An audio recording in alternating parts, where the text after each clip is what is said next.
말씀을 전하기 전에 하나님의 사역자로 세워주신 하나님께 감사드리고, 또 이렇게 말씀을 전할 수 있도록 귀한 기회를 허락하신 담임 목사님께 감사의 말씀을 드립니다. 세계 기독교 보고서를 보면 지금 상당히 경제가 발전하고 또 민주화되었다라고 하는 중국에서 1년 동안 믿는 사람들 1000명 이상이 하나님을 믿는다라는 그 이유로 투옥되거나 사형을 당한다고 있다고 합니다. 또한 탈북자들의 말에 따르면 북한에 지하교회가 여전히 존재하고 그곳에 예수 그리스도를 구주로 고백하는 성도들이 있다고 합니다. 북한의 정치범 수용소에서 경비를 맡았던 탈북 군인의 증언에 의하면 거기서 간수로 일하는 동안 믿는 그리스도인 모자를 본 적이 있다고 합니다. 이들이 붙잡혀 와서 모질게 매를 맞는데 매를 맞아도 그렇게 또 쓰러지고 매를 맞아도 끝끝내 예수님을 믿지 않겠다고 부인하지 않더라는 겁니다. 당시에는 이 간수가 하나님을 믿지 않았기 때문에 왜 그렇게 믿지 않겠다고 한마디만 하면 되는데 뭐 그게 그렇게 어려워서 저런 고통을 당하고 있나, 참 이해할 수 없다라는 그런 생각을 하였다고 하는 그런 말을 들었던 적이 있습니다. 이에 비해서 비교적 평온한 시기를 살고 있는 우리는 믿는다라고 하는 이유로 정치적으로, 사회적으로 박해를 받지는 않습니다. 평온한 가운데 와서 찬송도 하고요, 말씀도 듣고 기도도 합니다. 그러나 우리들에게 정치적, 사회적인 박해는 없다 하더라도 우리에게 아무런 어려움이 없는 것은 아닙니다. 그런 어려움은 없다 하더라도 우리에게는 다른 차원의 어려움이 있습니다.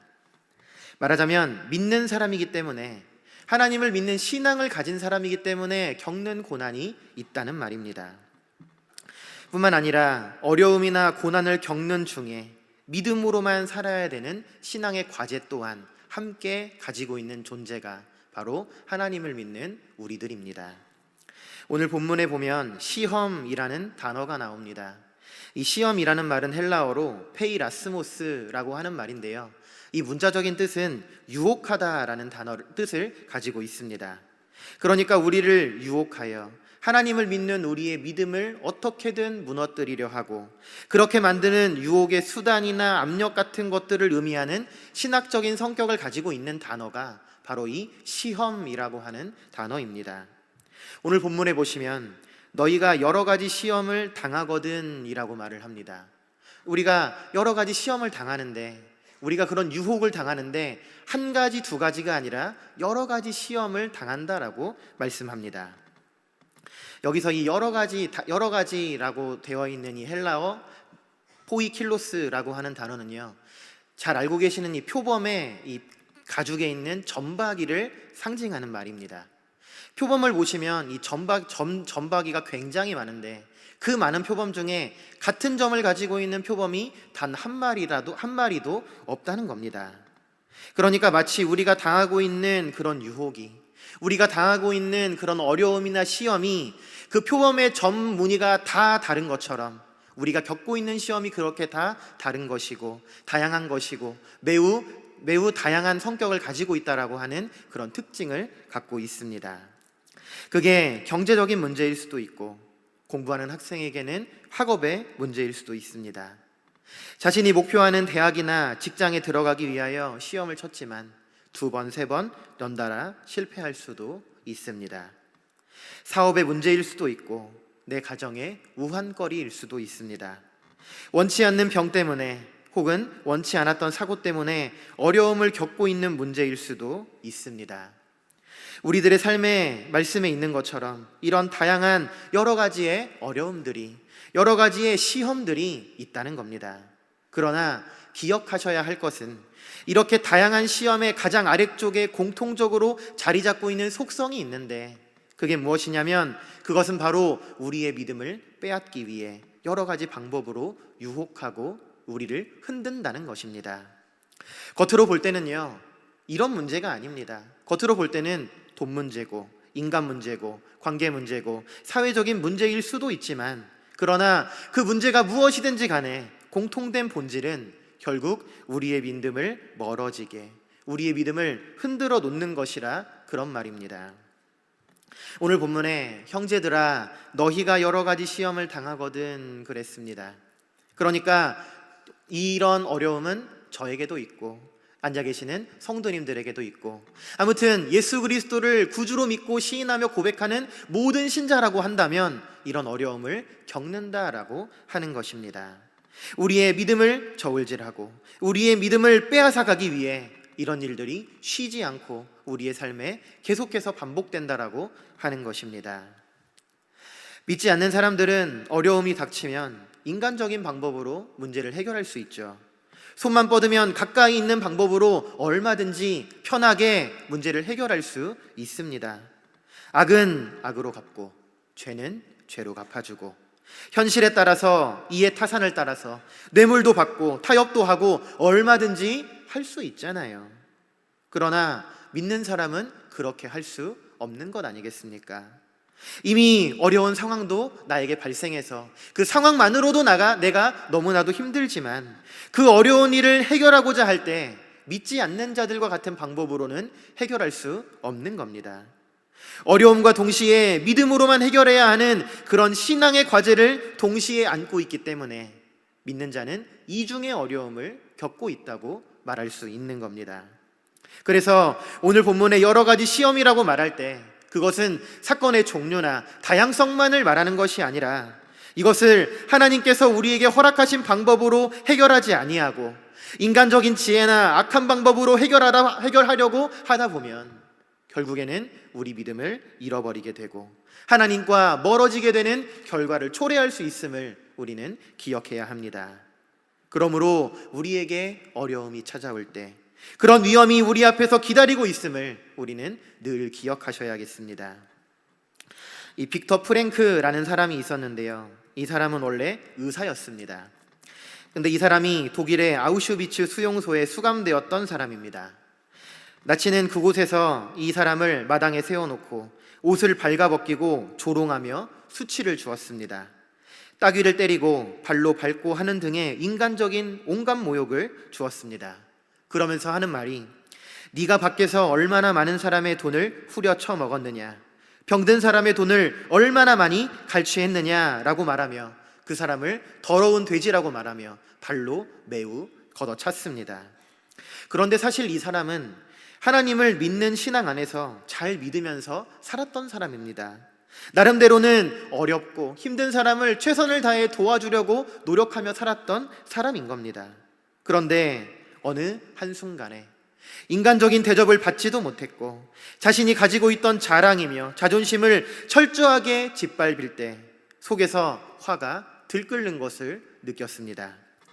시간이 지나 풀려났고 숙소에서 잠을 자는데 마음속에 그들을 향한 원망과 화가 가득합니다. 그래서 내일 그 간수를 만나면 내가 죽는다 할지라도 무슨 흉기든 어떤 것을 사용하든 그 사람을 죽이고 나도 죽을까 하는 그런 마음이 밤새도록 그 사람 마음을 지배했고 그렇게 밤새도록 고민하며 갈등하였습니다. 말하자면 그 관수를 미워하는 마음과 용서하라는 그 마음이 갈등했던 것입니다. 그런데 그렇게 아침이 밝고 결국 이 사람은 하나님께서 말씀하신 용서라는 마음을 가졌다라고 합니다. 이것이 바로 오늘 본문에서 야고보가 말하는 인내라고 하는 것입니다. 그 사람의 믿음은 이렇게 하면 하나님께 인정받는 믿음이 되는 겁니다. 시험을 당할 때, 사실 우리가 어려움을 당할 때 어떻게 한순간에 그래 하나님께서 나에게 믿음을 주셨으니 나는 절대로 흔들리지 않아 라고 할 수 있는 사람이 얼마나 있겠습니까?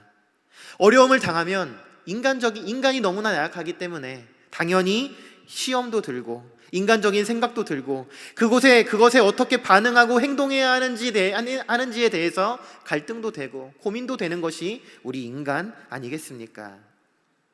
그런데 그 시험을 믿음으로 이겨내라는 겁니다.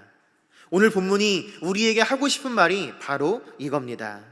우리의 삶의 국년마다, 경험마다, 직장에서, 가정에서 우리로 하여금 믿음의 길에서 떠나도록 요구하는 시험을 우리는 날마다 맞이하게 될 것이고 그럴 때마다 여러 가지 생각도 들 것이고 고민도 되고 결국에는 내가 어떤 것을 따를지에 대해서, 내가 어떻게 행동할지에 대해서 결정하는 그 시간이 찾아오게 되는데, 하나님의 뜻과 말씀을 따르는 그 인내의 시간과 그리고 마침내 하나님께 인정받는 그 믿음을 가지라라고 지금 성경은 우리에게 말씀하고 있는 겁니다. 성도님들, 우리가 살아가는 인생에 어려움 없이 또 크게 고민할 일 없다면 얼마나 좋겠습니까? 하는 일마다 다 잘 되고 잘 풀린다면 얼마나 좋겠습니까? 다른 사람 보면 고속도로에서 빠르게 달리는 자동차처럼 그렇게 잘 달리고 시원시원하게 달리고 잘 풀리는 그런 인생이 있는 것처럼 보입니다. 정말 그런 사람들의 인생을 보면 반짝거리는 인생처럼 느껴지기도 하죠. 그러나 우리는 기억해야 합니다. 하나님께서 하나님의 백성들이 언제나 만사 형통하도록, 또 언제나 편안하게 노래나 부르며 인생을 살아가도록 그렇게 해주시지 않습니다. 반드시 어려움 가운데 처하게 만드십니다. 그리고 그 어려움 가운데 하나님께서 원하시는 뜻을, 그 사람의 신앙을 하나님께서 원하시는 수준으로 반드시 이끌고 가신다라는 사실을 우리는 기억해야 합니다. 성도님들, 모든 성도들이 이 땅을 사는 동안에 어려움을 많이 겪습니다. 그럴 때 우리는 이런 생각을 해야 합니다. 나만 어렵다, 그런 생각을 하면 안 되는 겁니다. 모든 사람이 그런 어려움을 겪고 있다는 것을 늘 생각하시고, 그 사람도 저 사람도 어려움을 겪고 있지만, 우리가 볼 때는 잘 모르지만 그 사람도 어려움을 겪고 있고, 그러나 믿음으로 잘 이겨내가고 있는 것처럼 나 역시 하나님을 향한 믿음으로 이 어려운 상황들을 잘 이겨나가야겠다라는 생각을 가져야 하겠습니다. 이 존 버년이 썼던 철로 역정이라는 책을 보면 기독도가 천성을 향해 가는 중에 고난의 길을 걷게 됩니다. 그런데 이 고난의 길은 세 가지의 특징이 있습니다. 첫 번째로 길이 너무 어둡습니다. 그래서 길을 더듬으면서 가야 합니다. 그런데 어둡기만 한 것이 아닙니다. 두 번째로 그 길은 좌우가 천길 낭떠러지입니다. 그래서 발을 잘못 디디면 한순간에 절벽으로 떨어지고 맙니다. 그래서 그 고난의 길은 어둡고 위태롭기까지 한 것입니다. 세 번째로 그 길은 어둡고 위태롭기까지 한데, 세 번째로 그 길은 가시덤불 투성이입니다. 그래서 성큼성큼 걸어갈 수도 없고 가시덤불을 조심스럽게 헤치면서 걸어가야 되는 길입니다. 그러다가 기독도가 그만 힘들어서 포기하려고 주저앉아버리고 맙니다. 그리고 하늘을 향해 탄식하며 이렇게 말합니다. 천성을 향해 가는 나에게 왜 이런 고난을 주십니까? 라고 탄식하며 앉아있는데, 가만히 보니까 자기만 그 길을 가는 것이 아닌 거죠.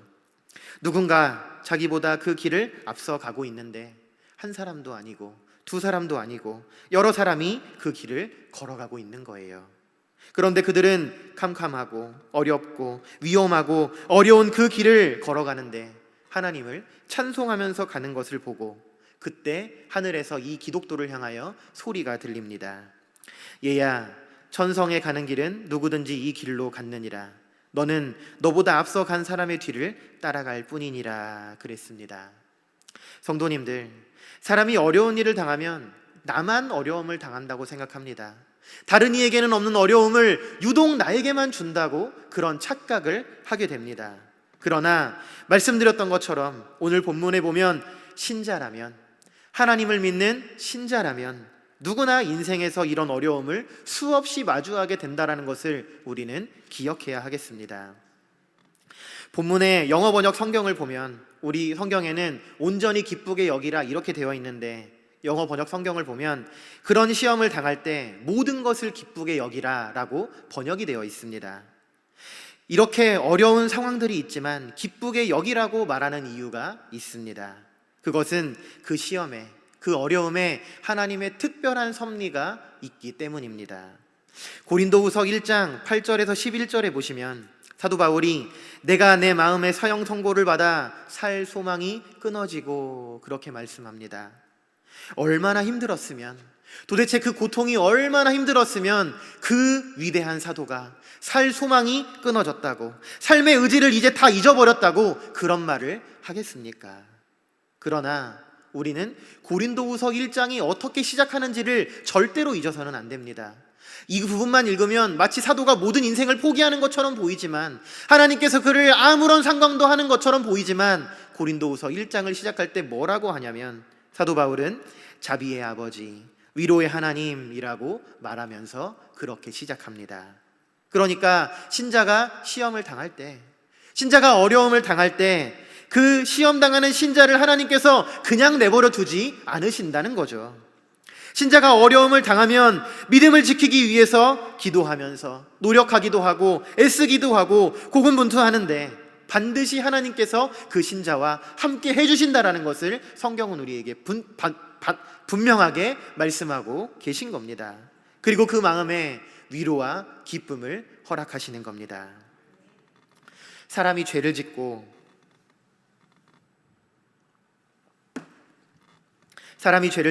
그 죄의 결과로 어려움을 당하면 마음에 아무런 평안이 없고 마음에 죄책감만 가득합니다.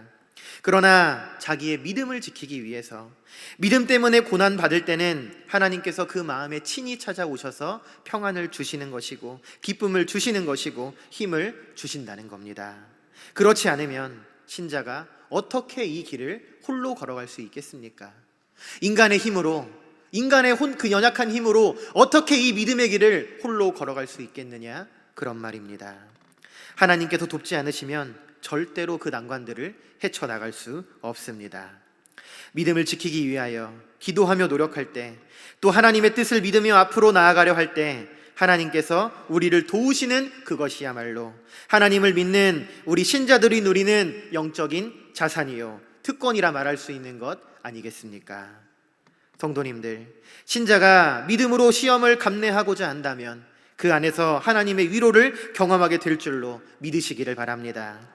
미국에 태어날 때부터 다리가 O자 형태로 된 아이가 있었습니다. 우리 흔히 안짱다리 혹은 O다리라고 부르는 그 다리 형태를 말합니다. 그런데 그 다리는 시간이 오래 걸리기는 해도 성장기에 있는 아이들에게는 어떤 장치를 붙여주고 나사를 조여주기만 하면 아이가 자라면서 다리가 곧아질 수 있다고 합니다. 그래서 그 다리를 양쪽 장치에 달고 2주에 한 번씩 아버지가 의사가 시키는 대로 나사를 조여주어야 합니다. 하지만 휘어있는 다리에 나사를 조이니까 그 통증이 얼마나 심하겠습니까? 그래서 아이가 그 나사를 조일 때마다 몸부림치고 우는 겁니다. 2주에 한 번씩 병원을 가기만 하면 아버지는 무슨 기계처럼 나사를 의사가 시키는 대로 인정사정 없이 돌려버립니다. 그래서 이 아이는 병원이 아니더라도 나중에는 아버지가 가까이만 오면 우는 겁니다. 그 일이 반복되면서 아이는 아버지를 미워하기 시작했다고 합니다. 제가 아이를 키워보니까 아버지가 아버지의 마음이 얼마나 속상했는지 조금이나마 짐작이 되더라고요. 사랑스러운 아이를 안아주고 싶고 같이 놀아주고도 싶은데 근처에 가기만 하면 아이가 아버지를 피하는 거죠. 그런데도 아버지는 병원을 가기만 하면 의사가 시키는 대로 그 아이를 붙잡아 놓고 사정없이 나사를 돌립니다. 아이가 울면서 몸부림쳐도 아랑곳하지 않고 그 나사를 돌립니다. 누군가 보면 정말 친아버지가 맞나, 아이를 사랑하지 않나 하는 생각이 들 정도로 무지막지하게 돌렸다고 합니다. 그런데 그 아이의 아버지가 자신의 일기에 이렇게 적었습니다. 얘야, 내가 나를 원망하고 미워한다 할지라도 나는 이 일을 해야만 한다. 내 다리가 건강해질 수만 있다면, 내 다리가 곧아질 수만 있다면 내가 나를 미워하는 것 정도는 나는 전혀 상관없다라고 적은 대목이 있다고 합니다. 아이의 다리를 바로잡기 위해서는 누군가는 아이의 다리에 있는 나사를 돌려야만 하는 겁니다. 그런데 그 아이가 아버지의 마음을 조금도 이해할 수 없죠. 부모의 사랑이 어떤 것인지는 말로 들어서는 조금 이해하는 것 같아도 겪어보지 않으면 절대로 이해할 수 없는 게 부모님의 사랑 아니겠습니까? 성도님들, 우리에게 고난이 있고 어려움이 있고 아픔이 있습니다. 그런데 이 어려움과 아픔을 주시는 하나님의 마음이 과연 어떠한 마음이겠습니까? 우리에게 아픔과 고난을 주시는 하나님의 마음은 우리가 이루 말할 수 없을 정도로 찢어지시는 마음이고 아파하시는 마음일 겁니다.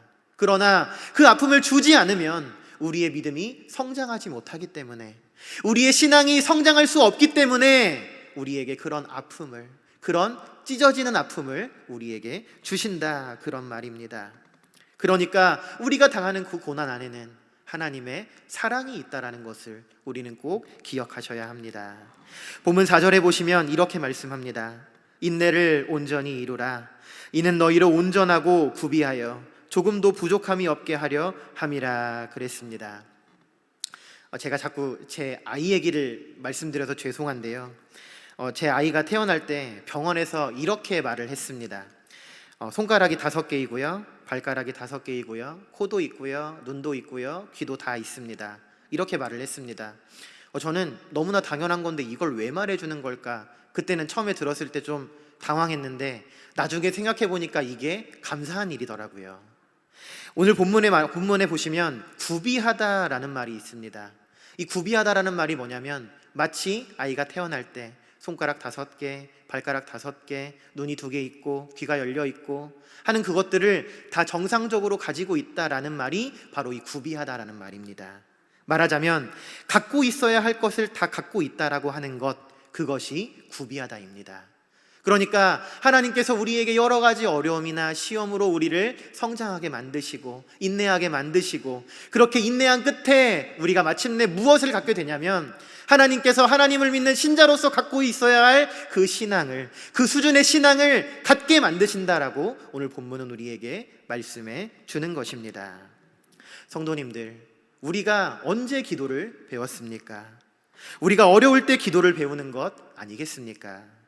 동서남북 사방을 다 둘러보아도 도와줄 리가 하나님밖에 없어서 하나님을 그렇게 찾는 것이고 하나님께 간절히 부르짖으며 기도하는 것 아니겠습니까? 그러니까 우리가 고난받으면서 어려움을 당하면서 무엇을 배우냐면 하나님만을 의지하는 것을 배우는 거죠. 우리에게 주어지는 그 어려움이 결국에는 우리 신앙의 성숙을 가져온다, 그런 말입니다. 성도님들, 어려울 때 신앙의 진보가 나타나게 됩니다. 그래서 신자들에게 시험은 인내를 이룰 수 있는 좋은 기회입니다. 인내는 잘 참아낸다라는 그런 정도의 뜻은 아닙니다. 문자적으로는 견고함이라는 뜻을 가지고 있습니다. 바람이 불고 거센 비가 내려도 흔들리지 않는 건물 같은 것을 뜻하는 말입니다. 그러니까 이 견고함을 우리 믿는 신자들에게 적용을 해본다면 우리는 어떤 견고함을 가져야 하냐면 우리 믿음의 견고함입니다. 어떤 상황과 어려움에도 흔들리지 않는 믿음이 견고함이고, 그것이 곧 오늘 본문에서 말하는 인내라고 하는 것입니다. 사실 시험을 당할 때 기뻐하라라는 말이 억지처럼 들릴 수 있습니다. 저도 어려움을 당하면, 이 말씀을 전하고 있지만 어려움을 당하면 어떻게 기뻐합니까? 예를 들면 제가 운전을 하다가 교통사고 났습니다. 그런데 갑자기 문에서 내려가지고 할렐루야, 감사합니다, 기뻐합니다 외치면 그건 정신 나간 겁니다. 오늘 본문에서 기뻐하라라는 말은 그렇게 기뻐하라라는 뜻이 아닙니다. 욕실에 들어가면 찬물 나오는 수도꼭지가 있고 더운 물 나오는 수도꼭지가 있습니다. 이 수도꼭지는 내가 원하는 대로 틀면 내가 원하는 온도에 맞출 수 있습니다. 그러나 우리 인간의 감정은 수도꼭지가 아닙니다. 절대로 감정은 우리의 통제를 받지 않거든요. 오늘 본문에서 말하는 기뻐하라라고 하는 말은 우리의 감정으로 기뻐하라라는 말이 아닙니다. 우리의 감정이 아니라 상황을 보고 우리의 마음은 비록 어려울지라도, 근심될지라도, 낭망될지라도 그것을 믿음으로 보고 기뻐하라는 겁니다. 구약 성경에 나오는 우리가 잘 아는 욥을 한번 보시기 바랍니다. 한날에 재산도 자식도 다 잃어버리고 아내가 떠나가고 낫지 않는 병이 그에게 한날 찾아왔습니다. 그런데 그 욥이 뭐라고 고백하냐면 주신 이도 여호와시요 취하신 이도 여호와시니 여호와는 찬송 받으실 이시니이다 그랬습니다. 이 찬송은요, 이 감사는요, 감정으로 하는 것이 아닙니다. 이 상황을 허락하시니 하나님을 믿고 신뢰하고 내가 이해할 수는 없지만 하나님께 심오한 깊은 뜻이 있겠지라고 하는 그 하나님을 온전히 믿는 믿음으로 그렇게 감사하며 고백한 그 욥의 신앙임을 우리가 잘 알지 않습니까? 그러므로 어려운 일을 당하시거든, 고난을 당하고 시험을 당하시거든 믿음으로 감사하시기 바랍니다. 믿음으로 감사하지 못하고 인내하지 못하면 우리는 어쩌면 하나님의 뜻에서부터 벗어나는 길로 걷고 있는 것인지도 모르겠습니다. 그래서 어려운 일을 당하면 우리는 먼저 주님 감사합니다. 어려운 일이 나에게 있지만 하나님의 뜻이 나에게 있는 줄 압니다 라고 기도할 줄 알아야 합니다. 그리고 이 일이 하나님의 뜻대로 잘 해결되고 내가 이 일을 해결함에 있어서 죄의 유혹을 받지 않고 하나님의 뜻 말고 인간의 방법으로 해결하지 못하도록 믿음의 승리를 나에게 허락하여 주옵소서라고 고백할 줄 아는 그런 믿음의 신자들이 되어야 하는 것입니다. 성도님들, 우리의 신앙생활이 몇 년입니까? 긴 세월 동안 신앙생활을 했는데 내 믿음은 어느 정도로 자라났습니까? 내가 나이를 먹는 만큼 내 믿음이 성장하고 있습니까? 오늘 이 밤에도 주님께서 나를 오라 하시면 내가 주님 앞에 당당하게 설 수 있는 성숙한 믿음을 오늘 나는 준비하셨습니까? 내 믿음이 자라지 않는 이유가 무엇입니까? 그것은 시험을 당할 때, 어려움을 당할 때 믿음으로 그것을 통과하지 못했기 때문에 내 신앙이 자라지 못하는 것입니다. 성도님들, 어려움을 당할 때 우리의 신앙이 자라납니다. 믿음은 우리가 직면한 시련을 하나님의 방식으로 잘 다루게 될 때 그때 믿음이 자라나는 것입니다. 그러므로 그리스도인의 신앙은요, 교실에서 교육으로 이루어지는 것이 아닙니다. 그리스도인의 신앙은 세상에서 실전으로 성장하는 것입니다. 현실에서 넘어지고 다치고 어려움을 겪으면서 그 어려움을 믿음으로 걸으며 이겨나갈 때 우리 믿음은 성장하는 것입니다. 우리에게 주어진 인생은 어려움으로 가득 찼다라고 말해도 과언이 아닙니다. 기독교 가정에 기도해야 할 제목은 적어도 꼭 하나씩은 존재합니다. 그런데 기도하실 때 이 모든 어려움들이 빨리 없어지기를 기도하지 마시고, 나 좀 편안하게 살고 싶다고 기도하지 마시고, 나 믿음으로 온전히 살고 싶다고, 하나님께서 나에게 계획하신 그 온전한 믿음의 수준까지 내가 올라가고 싶다고, 그렇게 나에게 있는 어려움을 잘 견뎌내고 하나님의 시험을 잘 통과할 수 있는 내가 되고 싶다고 그렇게 꼭 기도하시기 바랍니다.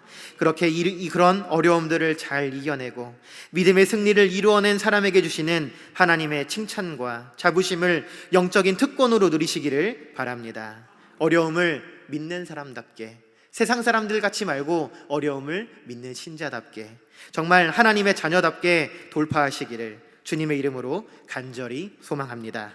우리 함께 찬양하겠습니다.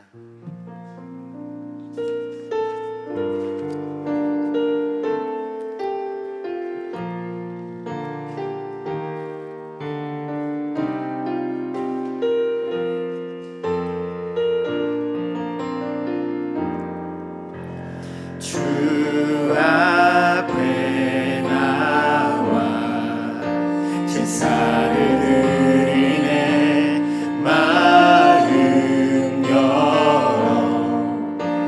삶을 드리네. 주를 봅니다. 끝없는 사랑 날 회복시키네.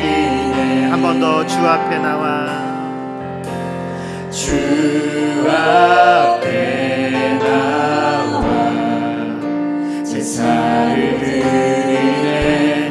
마음 열어 내 삶을 드리네.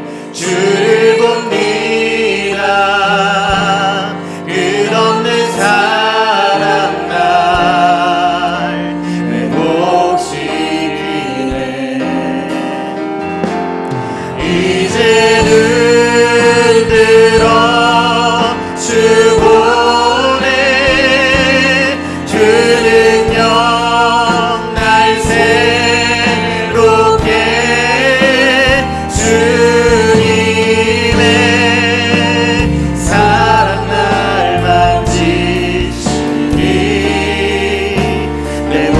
모든 두려움 사라지네.